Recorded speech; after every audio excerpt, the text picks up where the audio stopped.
விஜய் மீதான நம்பிக்கை வாக்கெடுப்பில் திமுக தரப்பில் பேசிய எதிர்க்கட்சித் தலைவர் உதயநிதி கடும் விமர்சனங்களை முன்வைத்தார்.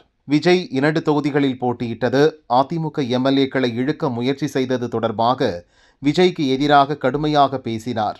அமமுகவிலிருந்து நீக்கப்பட்ட காமராஜ் விவகாரம் தொடர்பாகவும் தாவேக்காவை வெளுத்து வாங்கினார்.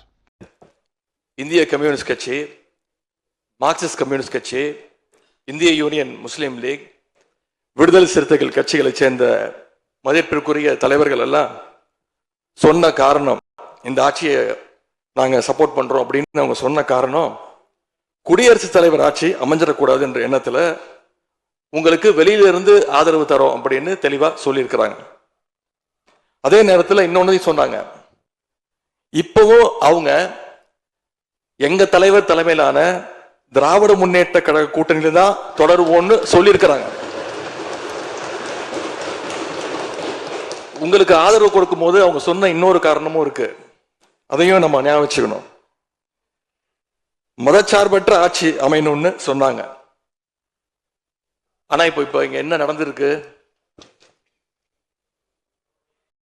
உங்க கொள்கை எதிரின்னு சொன்ன பாஜக தலைமையிலான என்டிஏ கூட்டணியில போட்டியிட்ட ஒரு சட்டமன்ற உறுப்பினரை அந்த கட்சி தலைவருக்கே தெரியாம, அந்த கட்சி தலைவருக்கு தெரியாம திருட்டுத்தனமாக இந்த ஆட்சிக்கு ஆதரவு தர வச்சிருந்தீங்க.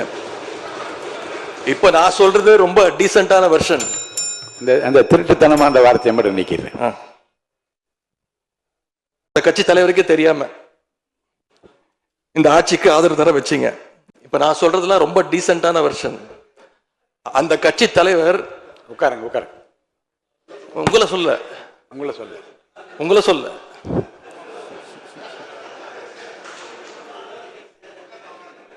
உட்காருங்க. மாண்பு உறுப்பினர் காமராஜ் உட்காருங்க. மாண்பு உறுப்பினர் காமராஜ் உட்காருங்க.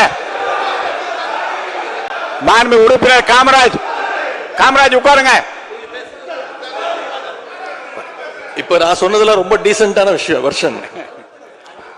அந்த கட்சி தலைவர் திரு டிடிவி தினகரன் சொன்னது என்ன தெரியும்? சொன்னாரு, ஆட்சிக்கு வர்றதுக்கு முன்னாடியே குதிரை பேரத்துல ஈடுபடுறாங்கன்னு சொன்னார். நேற்று சொல்லியிருக்கிறாரு, மாற்றம்னு சொன்னீங்க, இது மாற்றம் இல்ல துர்நாற்றம் அப்படின்னு சொல்லியிருக்கிறார்.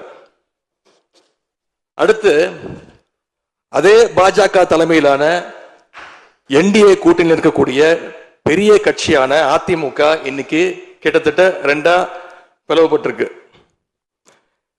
பிளவுபட்ட ஒரு குரூப் உங்களுக்கு ஆதரவு தெரிவிச்சிருக்கிறாங்க. அடுத்து நடந்த இன்சிடென்ட் தான் மிகப்பெரிய ஒரு ட்விஸ்ட். பிளவுபட்ட குரூப்ல இருக்கக்கூடிய ஒரு தலைவரோட வீட்டுக்கு ஒரு புது சோஃபா போகுது.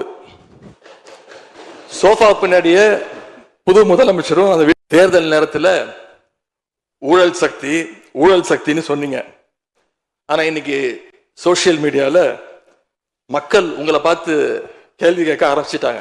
என்ன கேட்கிறாங்க தெரியுமா?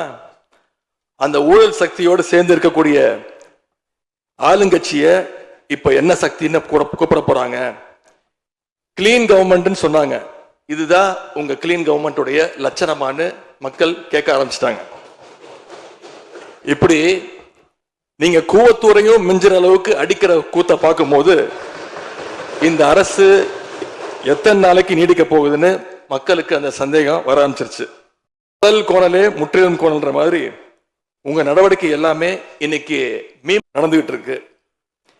இப்படி எம்எல்ஏக்களை எல்லாம் கடன் பெற்று ஆட்சி நடத்துகின்ற முதலமைச்சர் தான் அளித்துள்ள போலி வாக்குறுதிகளை நிறைவேற்ற முடியாதுன்னு தெரிஞ்ச உடனே முந்தைய அரசு, அதாவது எங்களுடைய அரசு, வளர்ச்சிக்காக பெற்ற கடன் குறித்து தவறான கருத்துக்களை தந்து மக்களை இன்னைக்கு திசை திருப்ப முயற்சி செஞ்சு கொண்டிருக்கிறார்.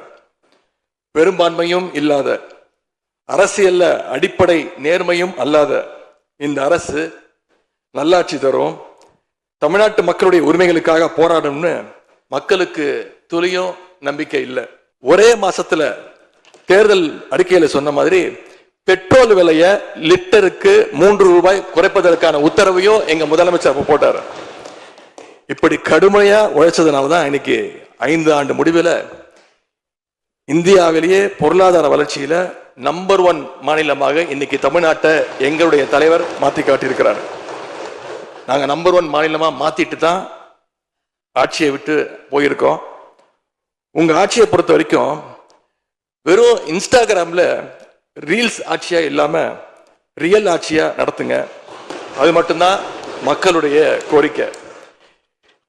எங்களுடைய தலைவர், திராவிட முன்னேற்ற கழகத்துடைய தலைவர் முத்துவேல் கருணாநிதி ஸ்டாலின் அவருடைய கட்டளையின்படி நீங்க ஆட்சியை தொடர நாங்க தடையா இருக்க விரும்பல. அந்த வகையில பேரவையிலிருந்து நாங்க வெளிநடப்பு செய்யறோம். நன்றி, வணக்கம்.